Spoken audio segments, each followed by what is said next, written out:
Okay, one last example of matrix multiplication. Here we have a 4 by 4 matrix, and here we have a 4 by 3 matrix. So again, these middle numbers are the same, so I can multiply these matrices, and my product will be a 4 by 3 matrix. Now, as much fun as that sounds to do by hand, and you certainly could do that by hand, you'd have to take the first row times the first column. You'd have 4 multiplication problems to do, and then you'd have to add up those answers just to find that first entry. If you had a 4 by 3 matrix that you're trying to create, you've got 12 entries that you're finding all together. So that would get you to 1 out of 12. I think I've shown you this process enough now that I don't need to do that again by hand. So what I'm going to show you is I'm going to show you how to do this one in the graphing calculator. I have a TI-84 graphing calculator. If you have one of those as well, you can save yourself some time. So let's go check that out. Okay, so let's take a look at how to use our TI-84 graphing calculator to answer this question. There is a matrix menu on here on the TI-84. It's second, and then this little X-1 button. You see it says matrix above it. Like that. It brings up this screen. I believe on the old TI-83 there is actually a button on some of them that just says matrix, so you don't have to press second. But either way, you need to get to this matrix menu, and then you need to move over to edit.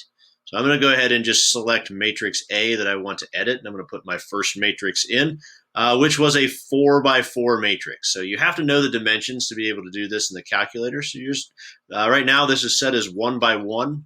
So I'm just going to type over top of that as 4, and then move over 4. So you see 4 by 4. When I hit enter, you see it makes the spots for me to put in all 4 entries in each row. So now I'm just going to go ahead and type in all those entries for that first matrix. You can still kind of see it on the board behind me there. That first row was 1. Just hit enter after each one. Then 0, and then 2, and then 4. And it just jumps down to the second row, which was -1, 1, 2, and 3. The third row, which was 0, 5, 0, and 2.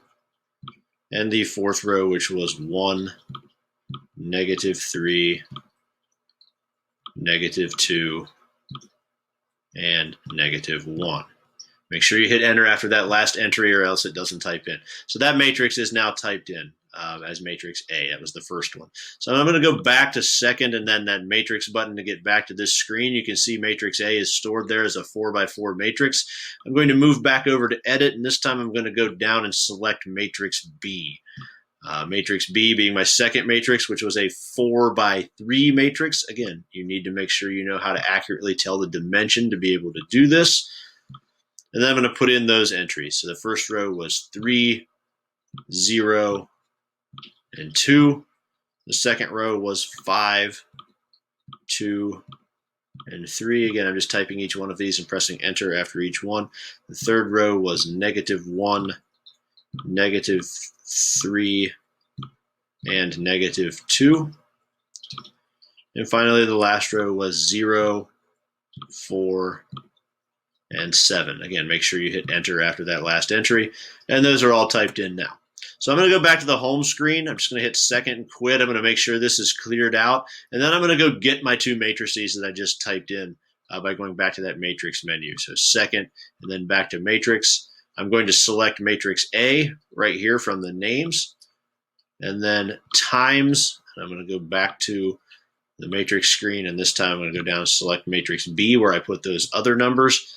And select that, and then I'm going to just hit enter, and it'll do matrix A times matrix B, and you can see right there, there's the 4 by 3 matrix that I should be getting as an answer.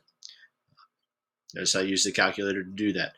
If you were then going to use the calculator to do more problems when you went back to that matrix screen and just, and then went over to edit, like if you wanted to select matrix A, again, you don't have to use all the other ones. Like maybe I only want it to be a 2 by 2 matrix for the next problem I'm going to do or something like that. Just type over top of it and hit enter, and it just makes it a 2 by 2 matrix. So you can type over top of these as you do more problems. Just make sure you know where you stored your numbers.